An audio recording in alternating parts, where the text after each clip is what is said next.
Order of the day 1, address in reply. This is the valedictory speech of the Honourable Kyle McGinn, and I point out that the usual courtesies and convention of the House apply. The Honourable Kyle McGinn. Thank you, President.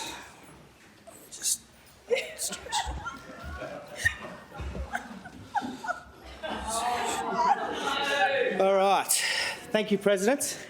I must say how good it is to have such a strong union woman at the helm of this place.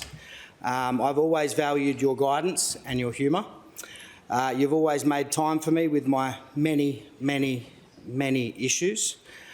Something I will not forget that happened recently. You pulled me up on the use of the word maiden speech, telling me that instead I should use first or inaugural. I take great pride in the fact that despite being a straight white blue-collar bogan bloke with a mullet, I have made the effort to listen and learn when my colleagues, friends and sometimes my adversaries have felt that sometimes I get it wrong. This should serve as a lesson to some of you in this room that if I, a bloke who did not graduate high school, grew up on the mean streets of Humpty Doo, can take constructive criticism on board and learn from it, then there is no excuse for anyone else. There is only one way to start this speech that would be fitting, and that is to acknowledge my staff. I need to be frank with you members. I have been the luckiest member over the last 8 years because my staff have all been absolute rock stars. They gave me guidance when I needed it, unsolicited advice when I didn't even know I needed it, and supported the community without question. Constituents and I all benefited from their professionalism and their dedication. Dina Lorva, your loyalty, your diligence, your forthright way and solidarity will forever be appreciated. You have done things in my service which sometimes requires great sacrifice, and I won't forget that. You have been with me from the very start. Going from seafaring to the wharf to being a staffer must have been a real shock. Thank you for all you have done. You have made this all possible. We had a learning curve when we got in. We were thrown into the fire and you handled it with passion and drive that is unmatched. I was lucky to have you work for me since 2017, and the fact that we have gone the journey together is a credit to our friendship. I wish you all the best on the future. You will conquer whatever you want with your own Dina flair. George Folkes-Taylor, you're an amazing human. You became my Goldfields guide when I arrived fresh off the plane in Kalgoorlie, and your patience during that time will never be forgotten. George is now doing amazing things off their own bat, and I was incredibly lucky to be able to watch them marry another amazing human, Riley, down south last year. They are incredible on their own, but together they are truly amazing. Thank you for your patience with me as I learnt to be a better human. Your education has been deeply valued. Amy Nosworthy, my second-term rock. Words won't be able to explain my appreciation for your effort and work. Thank you for keeping me grounded and serving as a reminder that sometimes the political circus can be just that, and that many folks in this great state have real hard struggles. All the best in the public sector. I know you will smash any challenge in front of you. Also, a massive thank you for keeping me pointed in the right direction when work got a bit insane, as I have a bit of a habit of being distracted and jumping onto another job before I've even finished the other job. It's pretty common. Amy Astle, Nugget. What can I say? My baby sister and one-time housemate. Many of you on this side will know what a powerhouse this lady is. I'd love to take credit for what will eventually be the next Premier of WA and then Prime Minister of Australia. But let's face it, she would have got there on her own. Despite this and all her victories and wins, she still calls me on the reg and has been a loyal friend and colleague throughout. You are destined for greatness, Nugget, and I look forward to watching the space as that grows. Congratulations to you and Callum on your future. Bobby Lee Fields worked doggedly to make the Kalgoorlie seat go red in the lead up to 2021 election.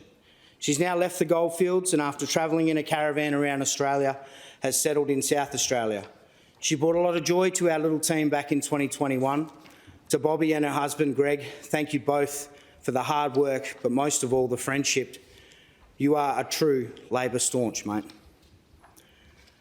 To my other three more short-term staffers, Emma, Sarah and Mel, while your service in my office was brief, your contribution was still appreciated, and I am grateful that you chose to work for me and support my vision. Mel, I'm very proud of you for becoming a teacher's assistant, even though I lost you in my office and I was quite upset about that. You are absolutely killing it out there. There are so many others who work closely with me and shared their journey with me, and I want you to all please forgive me if I miss anyone. I've tried pretty hard to get them all in here, but it's about 7,000 words now, so we'll see. Because everyone in this room understands that when we come to Parliament or when we're out in the electorate delivering, we might be the face of it, but beneath the surface there is a great many dedicated, hard-working folks ensuring that the work gets done. And for me, the accidental politician with a mullet and tattoos, a bloke who enjoys too many beers on too many occasions, I have leaned on and relied on a great many people to achieve some of the accomplishments I'd like to share with you today. So I was in the United States, not the most recent time, which some of you might have read in the paper, but back in 2016, when I got the phone call from the MUA telling me they wanted me to run for Parliament. I just travelled 29 hours returning from the ILWU conference, a few beers had been had, and was given an hour while sitting on the tarmac in Perth, transiting back to the Pilbara to make a decision. This seemed a bit bizarre to me. I didn't think someone of my calibre could be in politics, and was in the middle of fighting bosses like Rio Tinto, Chevron, Woodside, Mermaid Marine, etc. To be frank, I believe this gig was for lawyers and careerists. I campaigned hard in the lead up to the 2017 election, even though I was told repeatedly that it was unlikely number 2 on the ticket would get up in the mining and pastoral region. How wrong they were. Lo and behold, it was the Labor landslide Mark 1. And all of a sudden, this 28-year-old militant union boy was now the Honourable Kyle McGinn MLC. Something my parents still cannot fathom, the word Honourable and Kyle McGinn. Reminded of quite regularly by my dad. While I might be slightly more sophisticated than when I first entered Parliament, I like to think that I've maintained my integrity and never lost sight of what motivated me to answer the call and put my hand up for the gig in the first place. And that is my commitment to improving the lives of West Australians, particularly those West Australians who lack institutional power, which is the majority of the working class. I need to thank the mighty MUA WA branch, which at the time was led by Christy Kane. If not for them, I wouldn't be standing here addressing you today. No offence intended to my union comrades in this room, but the rank and file of the MUA are the goat of unionists. And it's because they're backing I have managed to make some significant inroads into changing the landscape for maritime workers and their industry, which I will touch on shortly. What some of you probably don't know was the main reason I was working as an organiser in the Pilbara in the first place was because I had essentially been blacklisted from the marine industry for sticking up ships due to safety breaches and breaches of the agreements. While I consider this somewhat of an achievement, the fact of the matter is the situation for workers, even in industries where the union is strong, is that they are routinely punished for standing up for safety and for actions to better their wages and conditions. Things have improved significantly in this space thanks to what the Labor government has achieved in both the state and more recently federally, with wage theft laws, multi-employer bargaining, pay rises for aged care workers and early childhood educators, to name a few. On a state level, embedding industrial manslaughter into law has been one of the crowning achievements of the McGowan government's first term. I was humbled to be a part of that historic moment. It was truly amazing for workers across this state. I am the accidental politician, and my support base is backed mainly by the MUA membership. And you wouldn't believe, but most of people who work at sea tend to live in the proximity of the coast. So where should Honourable Kyle McGinn's office be set up? Kalgoorlie, of course, middle of the desert where there is no ocean. Basically the furthest electorate office could be from the sea.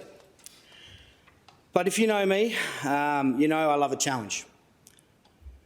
How much different could Kalgoorlie really be to the other places that I've lived in my 20-odd years at the time? Karratha, Palmerston, Mount Gambier and Humpty Doo? Well, the answer is quite a lot. The folks in the goldfields are a special lot. I mean that mainly in a good way. To say setting up in Kalgoorlie in 2017 was a challenge is an understatement. There had not been a real Labor presence in Kalgoorlie in many years, probably over 10 years since they'd had an office in the electorate. People didn't have party loyalty or identify with any particular party, but they did have one thing in common, and that's that they were united anti-Labor. At the start, it was normal for me to attend community events. I would go to events and be completely ignored. People would turn their backs, they would snigger loudly, laugh, make jokes, speak rudely to me, and these were mainly people in leadership positions. Fortunately, being a union organiser had given me the right skills to deal with dissenting voices, and I'd like to think for the most part, after 8 years, I've won over the hearts and minds of the Goldfields community. Some particular standouts, people that I want to mention, that without I would not have completed this journey in Kalgoorlie. My dear friend, Umar bin Salim, and his wife, Samaya, 2 children, Abdul and Zawa. Thank you, mate, for all the chats, strategy talks, all the coffees, and hard work you do in the Goldfields region. Your passion for small business is unmatched. It has benefited the Goldfields so much.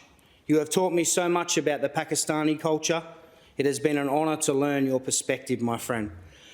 Samaya, thank you for the lunches and dinners. You single-handedly raised the standard of food in the Goldfields for me. I am frustrated and annoyed, like you, my friend Umar, by the current issues that many of your friends and family are facing in Pakistan regarding the situation with India. As you said to me before, the solution is in diplomacy and negotiation, not unilateral coercive measures, as we keep seeing, that only undermines peace. I hope the media remains focused on facts, because we need responsible journalism to do their important job in the Fourth Estate and do their bit to contribute to peace and justice. Kim Eckert, what can I say about Kim Eckert? Thank you so much. You have been an absolute political warrior in the Goldfields. Your sole drive is to better the Goldfields. You have been apolitical. The Karkula Park project is a huge asset to the Goldfields community. You were a great councillor, and I know you will continue to fight for Kalgoorlie-Boulder into the future. My mate Mac Jensen, what a bloody bloke, has to be said. Honestly, members, this man has a ticker bigger than Farlap. When working in the First Nations space, you often find a lot of talking with no walking. Now with Mac, you get a hell of a lot of talking, but you get a lot of walking every single day, even with a bad knee. What you did at the TAFE in Maluna Training School for Aboriginal people in that area, turning them into road builders, therefore securing work on their country, is truly inspiring to me, Mac. And you've gone on to better that program and expand it out to Laverton and beyond. All of this work was made possible because of you, mate, your passion, your drive. I was very honoured to be invited by you years ago to the Kimberley to give First Nations soldiers that were denied medals their rightful, if not overdue, acknowledgement. They had served in Norforce and had not received their medals from the Australian government. That trip with VC Keith Payne and former journalist Ray Martin stays with me to this day. To see the pride and joy on the recipients' faces was truly incredible. Brian Champion, you are a legend, Brian. Thanks for trusting me in many discussions on native title and a way forward for the region. You are a true stalwart. Your kindness in sharing your story of the past has helped me better and understand the terrible history this country has. I wish you all the best for you and the whole family, buddy. You are a true inspiration. Bruno Gaspar, the gaming lounge maestro. The fact that you ran a gaming lounge, worked at the smelter and did the majority of the audio-visual events in the region still has me in awe. Thank you for all your support, Bruno. Good luck with the gaming lounge. Tim Neeson, the innovator extraordinaire. Your passion for climate change is unmatched. Your ability to ride the one-wheeled electric thingy still baffles me, despite your many broken bones and gravel rashes from falling off. Sarah Hinton, the art scene was really something. I've never really been a part of the art scene, you would have thought, but my taste is perhaps not quite as refined as many of you would think. But thank you for attempting to show me the way, and thank you for your help in my office and your top effort when you moved up to Gero to work for Lara. You're a champion, Sarah. Farez and Ilya Nazamahara Badi. I've tried that very hard, Ilya. I think I got it close. You boys and your grandma have had it rough. So tough. I've never seen a family go through as much pain as what you guys have. It has been my pleasure assisting that little bit that I have to get through what was a very traumatic time. These boys were 12 years old, twins, and they lost their mum in a car accident when she was returning home from work from the super pit. Their grandma didn't speak English, they didn't have a car, she couldn't work. The two boys were obviously 12 years old, school was an issue. The community got right behind them. I know the school they attended paid for the rest of their schooling, but what often happens, even though it wasn't on the workplace, it was returning home from work, the employer starts out being pretty generous and then it dries up pretty quickly. Helping these two boys get to where they are today has been one of the things I'll never forget in this job. And I guarantee you're going to see two doctors out of these lads into the future. Eddie and Wendy. Rest in peace, Eddie Rochester. He was a true Labor man through and through. Eddie helped me to understand the intricacies of the region over many beers, and also taught me a lot of hard work. Eddie was a true community man who there wasn't a cause that he didn't throw his hat into. He's been a huge loss to me personally and to the community as a whole. Wendy, you are truly amazing. You have managed to get through this. I know you miss Eddie every single day. He loved you and your family so much. I love you both very dearly. The whole Kalgoorlie WA Labor branch, in particular, Melissa, Clacy, Mick, Ross, Dot, Margaret, Glenn and Kate. We're all solid supporters and community activists with Labor values. Thank you from the bottom of my heart for your passion and hard work, which got us the seat back for Labor in 2021 in Kalgoorlie. All WA Labor branches in the mining and pastoral electorate, Broome, Karratha, Port Hedland, Carnarvon, thank you very much for your commitment to the cause and the assistance you've shown me over the 8 years I've been in government. Doug Dawes. Where do I start with Doug? Doug is the unofficial Lord Mayor of the region, probably the state in his mind. I was told when I went out there that he was a power player in Kalgoorlie when I arrived, but that was an oversimplification. Doug, you are a gentleman, a true advocate for everything Kalgoorlie-Boulder, a great friend and a man that delivers on what he says he will. We've had many robust debates. We don't always agree, but we work together well and the region benefited from that.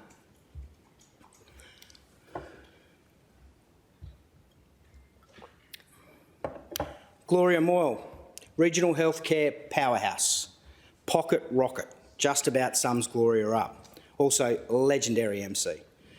You showed me the value of the work in that space and I commend you and all your team, the Women's Healthcare Centre. You do an amazing job. Thanks, Gloria. You have been and will continue to be a good friend to me. Ivo De Silva. I didn't think when I started 8 years ago that there would be any chance that I'd be thanking a journalist in my valedictory.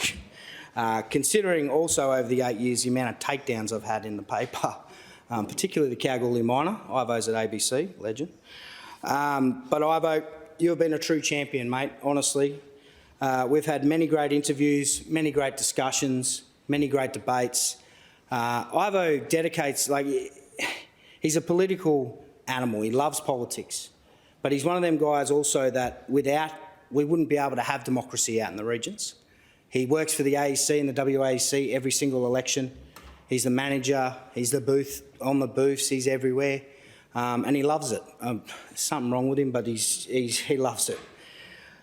The only thing that is wrong with you, Ivo, is you're a Dockers one-eyed supporter.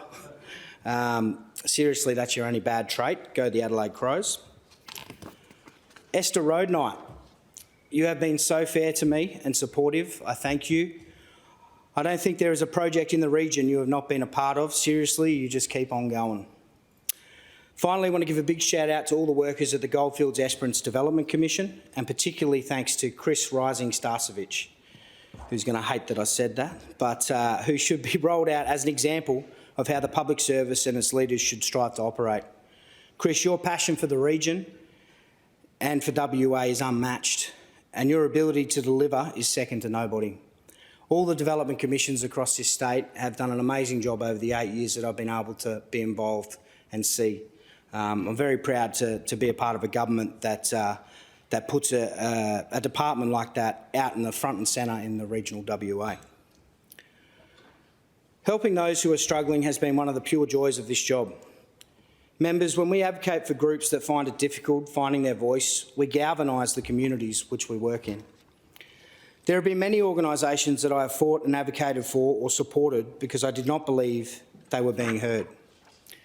Something as simple as being invited to a local event and chucking a sausage on the barbie or running a raffle for the local causes has led to some great grassroots outcomes for us in the Goldfields particularly. Goldfields Pride is an organisation that lobbied me very well over the years, and I want to give them a huge shout out. They have done some great events and captured many people who have been looking for support that is drastically needed in the region. George, who I've already thanked, thanks again for showing me how just a little bit of support can count in such a big way.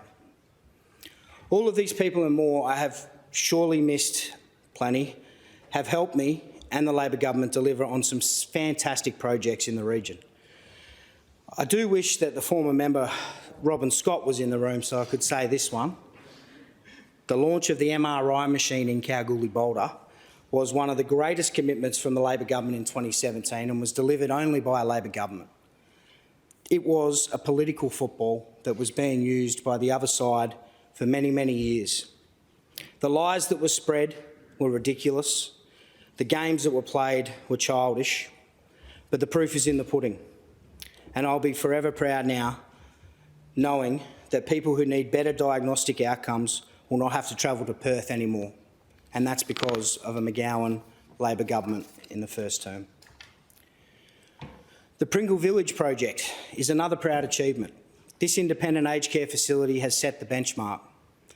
Doug Dawes and his crew of dedicated board members have fought hard for many years and have not rested on their laurels after building a 49-unit facility. They are powering on now to stage 2 of the plan.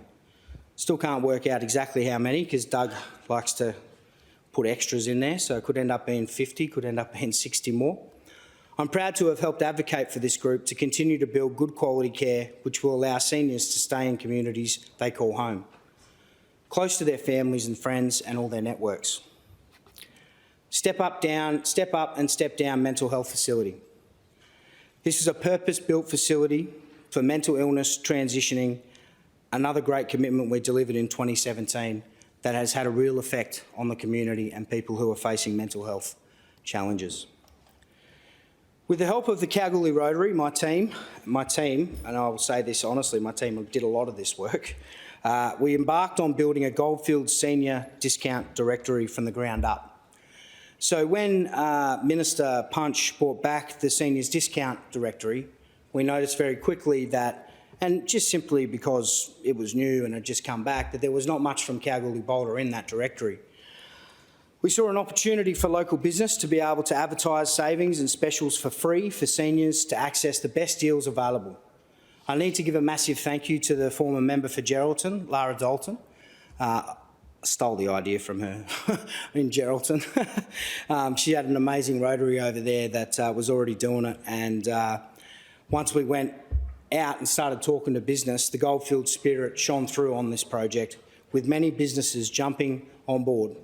This led to an even bigger directory last year. We've done 2 versions of it, and it's now supported by the Kalgoorlie Miner. I want to thank the Kalgoorlie Miner for jumping on it, because I think helping our seniors out is one of the best things you can do in a small community, particularly in regional WA. We have so many people who want to help our seniors, but often there is no way to advertise. I urge all MPs, particularly those in the regions, to investigate taking on this initiative in their local area. You will not be disappointed. It's not just the goldfields. I've had many encounters of just good people that are so dedicated to helping their community. This job really allows you to explore areas that might seem different or foreign. I've had the pleasure of working with the government on introducing the banned drinking register into areas that have struggled with alcohol abuse and the wider implications that come with it. I met a bloke by the name of Peter Peck, the CEO of the Liquor Store Association, a space that I could never have imagined I'd be working in. Closest I would have got to that was the bottle shop. But I've made a friendship with Peter, who is a fierce advocate for the industry, but genuinely just a good all-round bloke. People like Donald and Cherie, who are now in Broome after making a great contribution in Carnarvon. Cherie was working flat out on resolving real confronting issues in Carnarvon. She was leading many public forums and organisations to address social issues. Then she stood up and ran for the North West Central seat in 2021, falling just a couple of hundred votes shy of winning. The staunch member who won that seat resigned barely a year later, an indication perhaps of his loyalty and resolve. Cherie and Ginger are fabulous people, and being able to attend your wedding in Broome was very special to me. Now, I'm not going to mention Broome in passing without mentioning my buddy, my moral compass over the last 4 years, the Honourable Rosie Sahana. You're a true legend, mate. Your loyalty and honesty is second to nobody. Above all, I have felt like we can take on the world together, and we have. Seeing you elected as the first Aboriginal woman into this place was historic. It can't be understated. It can't be understated how historic that moment was for this chamber. It will forever be with me, and it will forever be a legacy that you will leave in this state. To be a part of each other's journey over the last 4 years has been special. I will cherish our many chats. The stories of your family's struggles in the stolen generation have cemented my values even further. Thank you so much for teaching, and thank you so much for sharing your stories with me. I need to also thank your good friends, Joe Grande and Mary G. Mark, also known as Mark. They've also been a great assistance to me and are so passionate about making change. Mary G can be a bit cheeky though, so be careful when you go up to the Kimberley. If Mary G invites you onto the radio, be very careful. During the Voice campaign, the loss of which will remain a shameful mark in our history books, I met a very strong, proud First Nations lad. His name was Tyson McGinn. Tyson was part of the Young Uluru Statement from the Heart. I've stayed connected with Tyson and have learned how strong he is and his passion for progress. I'm very happy to announce he has finished his legal studies and has now passed the bar. Keep doing you, Tyson. I have no doubt you will be a strong leader making real change into the future and might remain one of the few lawyers I actually like. A guy from Albany. Beck Stevens, a former member for Albany, was a true champion and a good friend. Guy Roth, my guy from Albany, you're a true Labor champion. Your passion for the fight is inspirational. Your ability to door knock is ludicrous. Tamara Stubbs and Clayton Brown, good friends, good comrades. I made friends with them when I lived in the Pilbara. They have both had my back for many years, and your constant support helped me survive this job. I love you both dearly. It probably comes at no surprise, but I much prefer being out in the electorate and meeting the members of the regions who are often at times doing it tough, while contributing great amounts to our society. Whether it be through being land custodians as traditional owners, working in the resource industries to contribute to our economic prosperity, or delivering the services and building the essential infrastructure to ensure WA remains not just the envy of Australia, but the envy of the world. But it hasn't always been sunshine and rainbows, and in a shock to precisely nobody, I've had a few run-ins around the electorate. Some of my parliamentary colleagues love to catastrophise and are not afraid to jump up on the old dog whistle in a shameful effort to appeal to someone's more basic tendencies. And while I've enjoyed calling them out on this, it's a shame job that they resort to these such tactics, but it's been a privilege to be the one to slam them back for it. The majority of the other bad apples I have met have predominantly come from local government. I have met and dealt with hundreds, maybe thousands of workers and representatives in local government, including dozens of CEOs, mayors and shire presidents right across my region. Many of these people have held differing political views, visions and opinions, and it's fair to say I've had many robust discussions, but for the most part, the day-to-day work gets done and everyone maintains their professionalism. This is not the case for the former Kalgoorlie-Boulder CEO John Walker and current Norseman CEO Peter Fittach. One of my first events was launching a children's book at the Goldfields Art Centre, attended by hundreds of children. And my first encounter with John was him steaming towards me, yelling and screaming and swearing at me, and being super aggressive and in my face in front of school children. It was clear to me that this bloke was a bully and used aggressive behaviour to try and intimidate people. That wasn't going to happen with me, and I fought back, and he's now fled across the Nullarbor with his tail between his legs. I want to put this on the record as a correction to what's been said out in the electorate about his form as CEO at Kalgoorlie-Boulder. He is the worst CEO in the history of that region, and that will be his legacy. Peter Fittach is like if you ordered John Walker off Temu, another person in a position of power who likes to be aggressive. He literally squared up with me in the council chambers one day, swearing and going red in the face, spitting at me. It was probably the closest I've got to a physical altercation in my 8 years in doing this job. Local government CEOs like Peter and John ought to be reminded that they are not elected officials. They are there at the behest of the elected council and the leaders who were placed there through democracy by the local community. Unfortunately, the way that local government should function is not how they actually function, particularly in regional WA. In some cases, unelected CEOs and directors will use standover tactics to force elected members to comply with their own personal agendas. Elected officials should not cower from unelected bullies and instead should be empowered to set their own agendas, campaigns, standards and practices. And I dare say there should be more oversight and accountability in regional WA. The other big challenge I encountered during my tenure is something a little bit more difficult to talk about. But I would feel remiss if I didn't use my position to talk about it.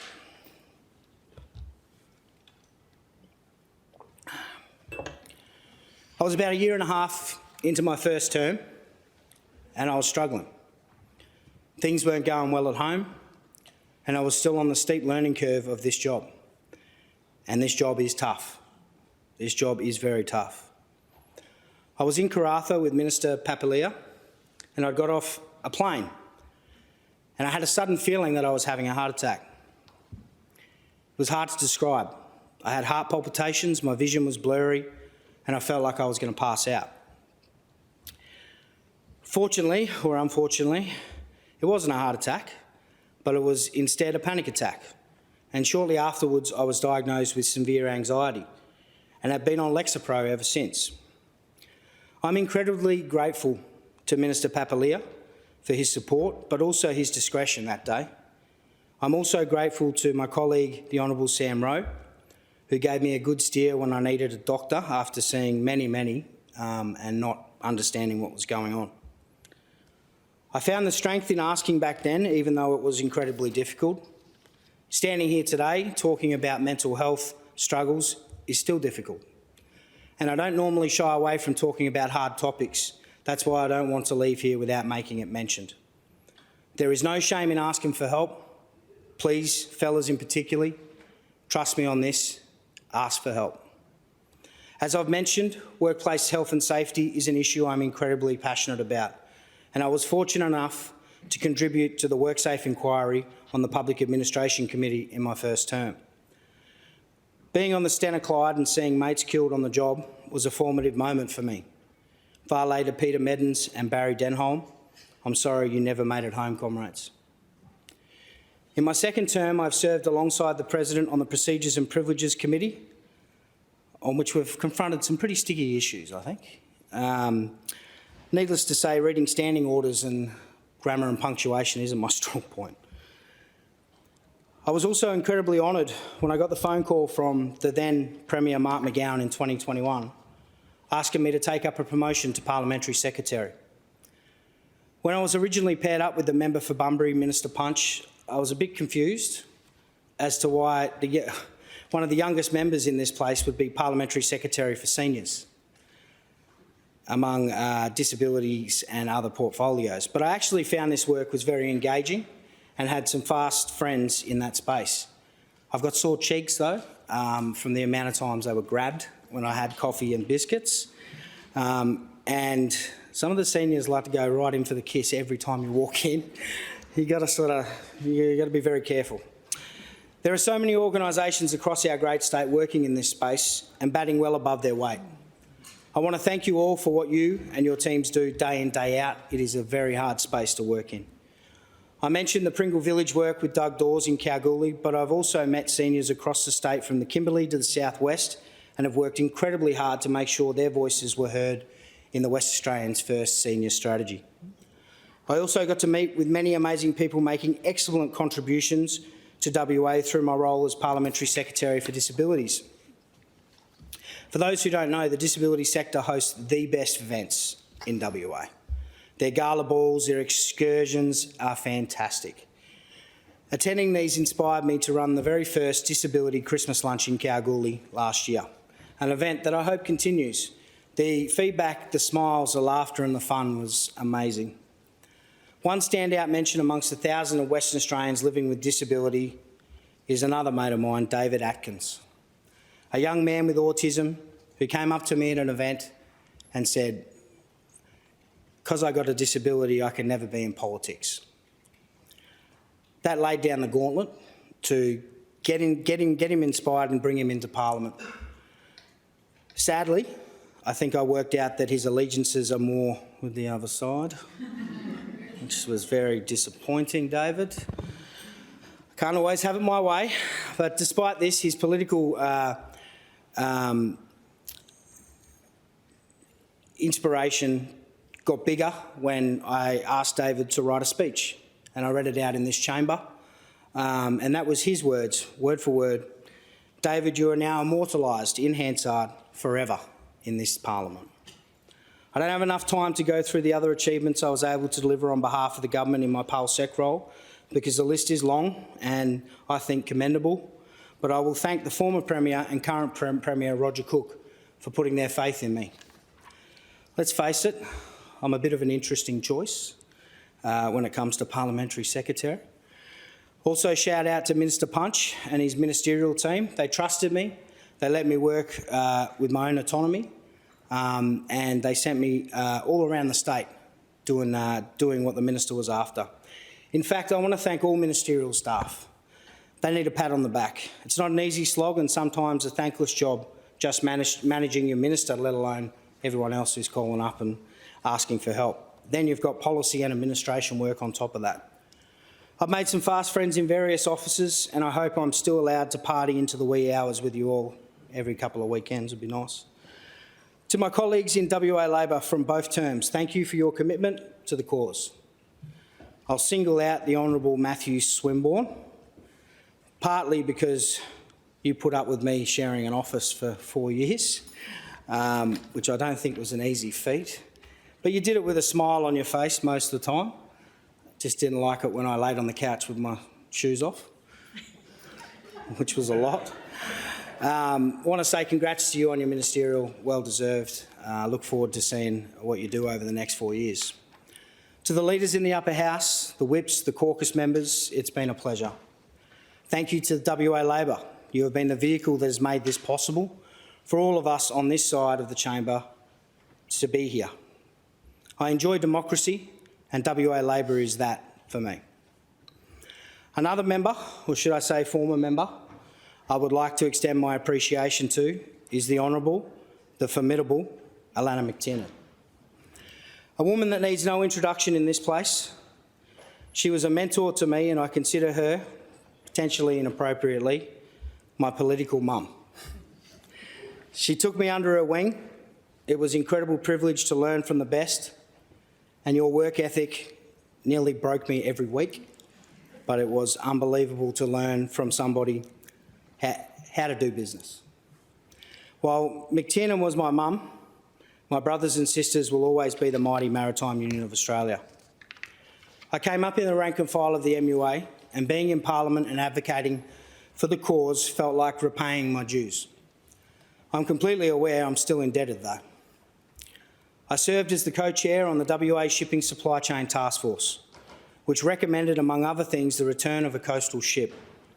Australia is an island nation, and Western Australia essentially is its own island within that island. And we have almost 100% of our goods imported and exported on foreign ships. It's a shame. It's an absolute shame. Ships that are flagged in countries such as Liberia, a country known for its regular coups and warlords, and those ships are crewed by exploited labour from around the world.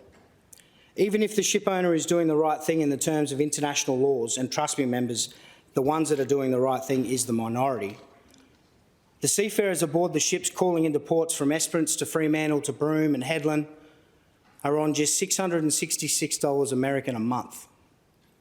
And they are away from their families from 9 to 12 months at a time. Like I said, this is when the ship owner is abiding by international law, and I can assure you that the majority are not. Now imagine, a truck driver delivering goods from the east coast to Perth isn't allowed to go home for 9 months and is paid $250 a week. I know, it sounds like a Gina Reinhardt dream, but I reckon even those opposite would agree we wouldn't cop it for our truckies, so why do we cop it for our ships that travel between the east and the west coast? It is one of the proudest moments for me over these 8 years to be a former seafarer, to be the co-chair of a task force looking into seafaring. I can't stress how much I believe people that work in the industry should be at the table. That's something I've been proud of for the last 8 years in this chamber. I'm so proud to have worked for this government to recognise the issues in seafaring, and I look forward to continuing to work as a civilian in rolling out the $5 million Supply Chain Resilience Fund that was announced during the election. We will see an Australian-flagged, Australian-crewed coastal ship return to us, and this will be a win for every single Australian.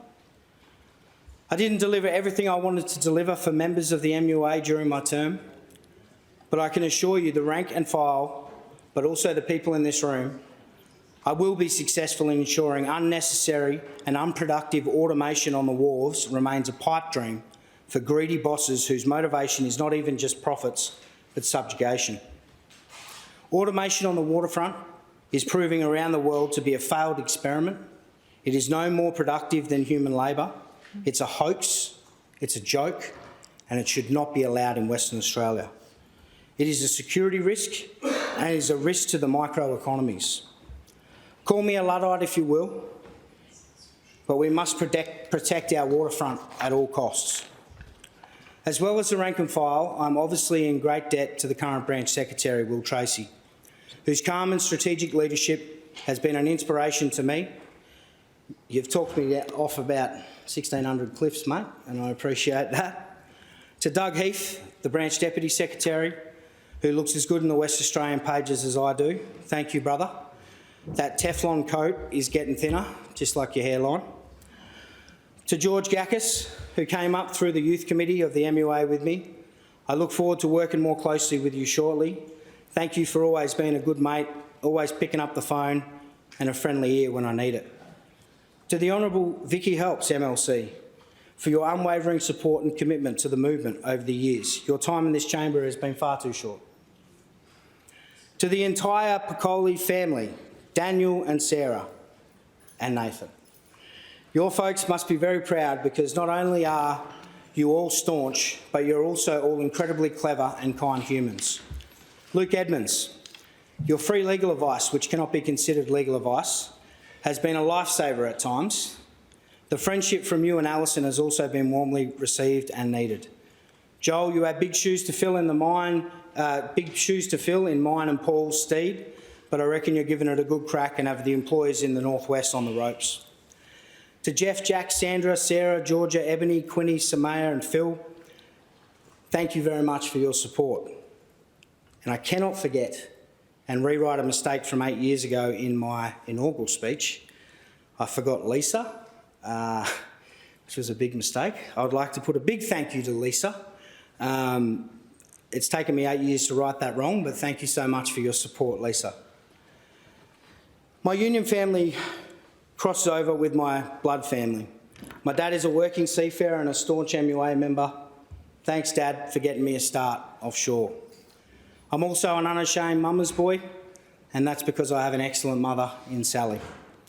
She's off travelling in a caravan with her husband Bruce, and I'm very appreciative of their love and support. To my sisters Caddy and Millie, I beg you, just move to WA already, please, so that I can spend more time with my nieces and nephew. Ollie, Micah, Quinton and Kai, your uncle misses you a lot. To my twin siblings Jasmine and James, who are growing up to become excellent humans, I miss you both. My cousin and my best mate, Callum. Thanks for learning essentially nothing about politics, so I had someone I could escape to and watch UFC and the Storm beat the Cowboys with. Your ability to literally still not know if I'm in the Labor Party or the Liberal Party after 8 years is absolutely impressive. To all my friends and family, Daniel, Stevie, their kids, Callum's partner, Amanda, Hannah, Scooter, their kids, Tyson and my other cousins, uncles, aunts and grandparents, you have all played a part in the man that stands here today. Early in my second term, I lost my grandfather, Grandpa Duck. I credit a lot of my humour to him. It was a difficult endeavour to go back to South Australia in the middle of COVID for his funeral, but I'm incredibly glad that I did it and had the opportunity to say goodbye. My grandpa raised me in a family of love and support. Ducker, I miss you, mate, and as you would always say, bloody beautiful, everything's fallen into place. In my first term, I lost my pop, who was a sailor, but most of all, he was a great grandfather to me. He had a sense of humour, but also wasn't afraid to discipline you if you needed it, and I needed it quite a bit. I miss you both dearly. You have shaped who I am today.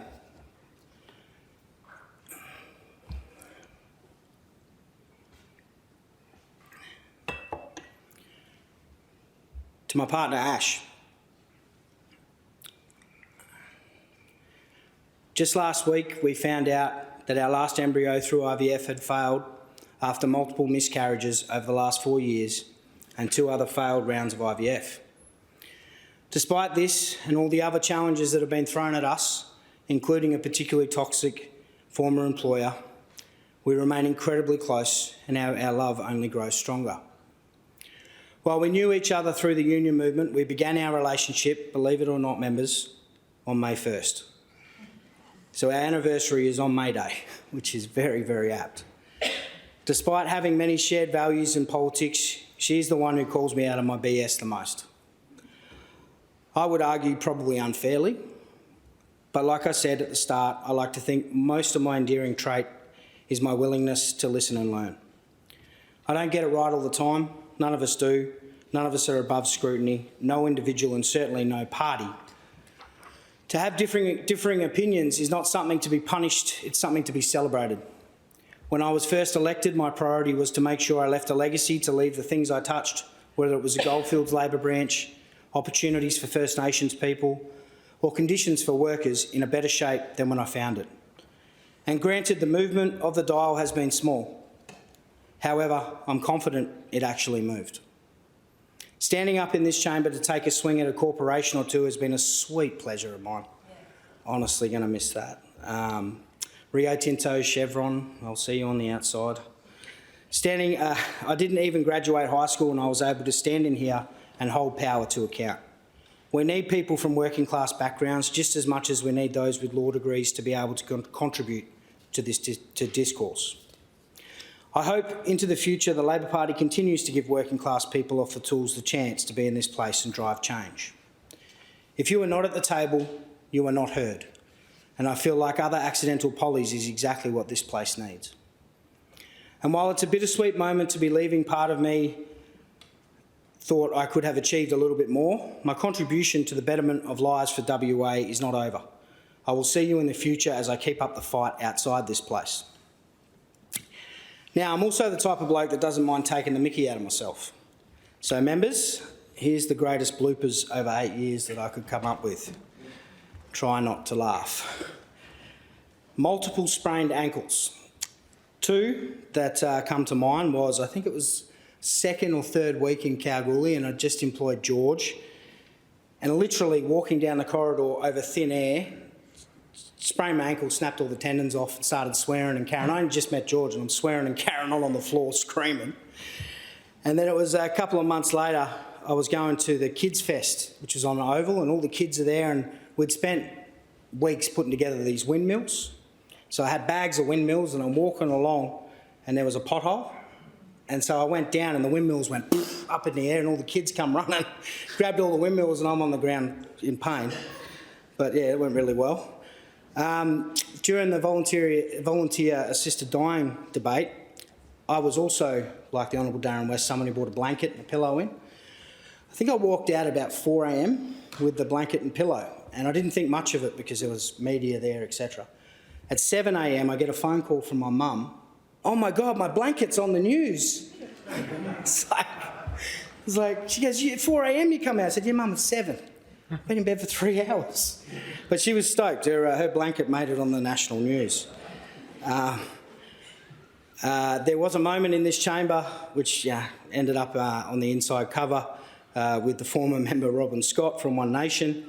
We're having a heated argument, and there was a line that I said, let's measure something size.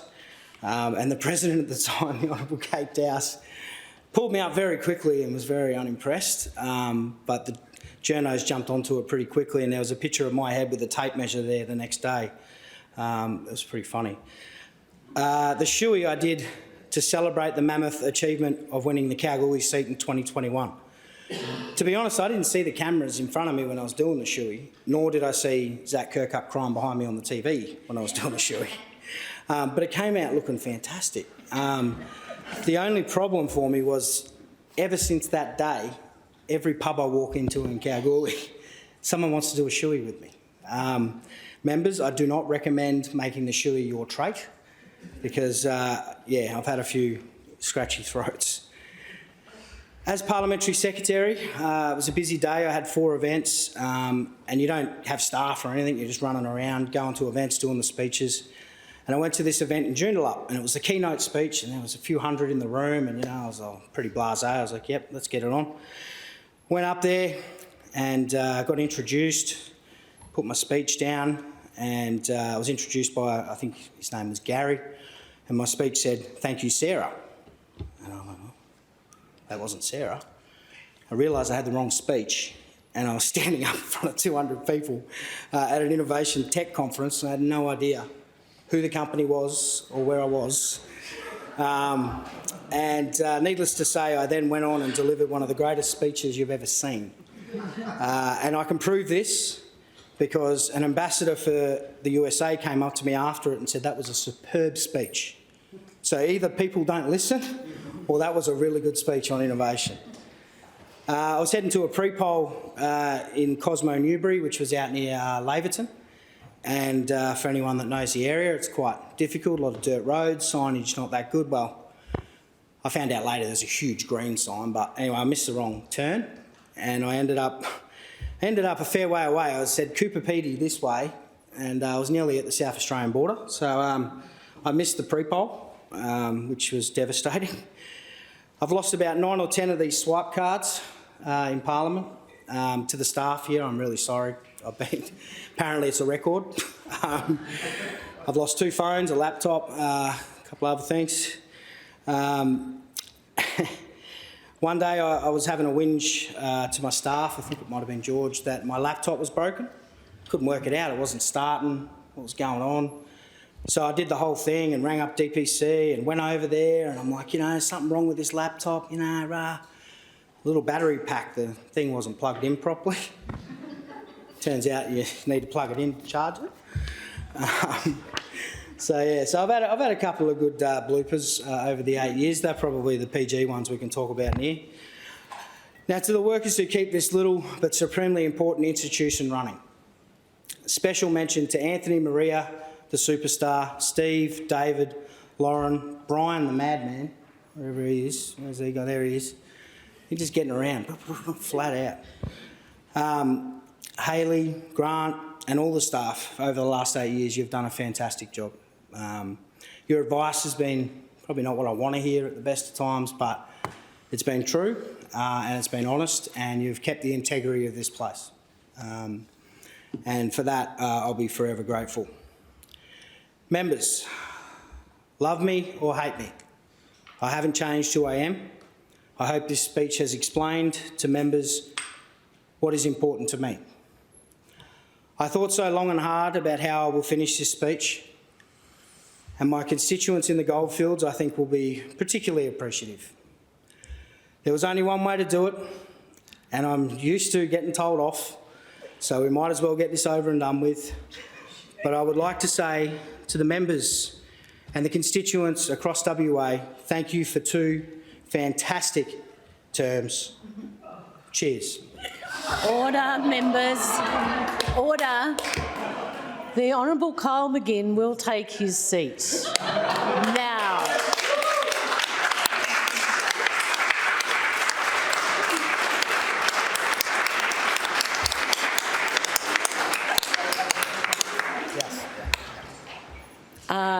The honourable member is very well aware that he ran a very fine line in offending the dignity of the council, so I assume his speech has concluded. Thank you.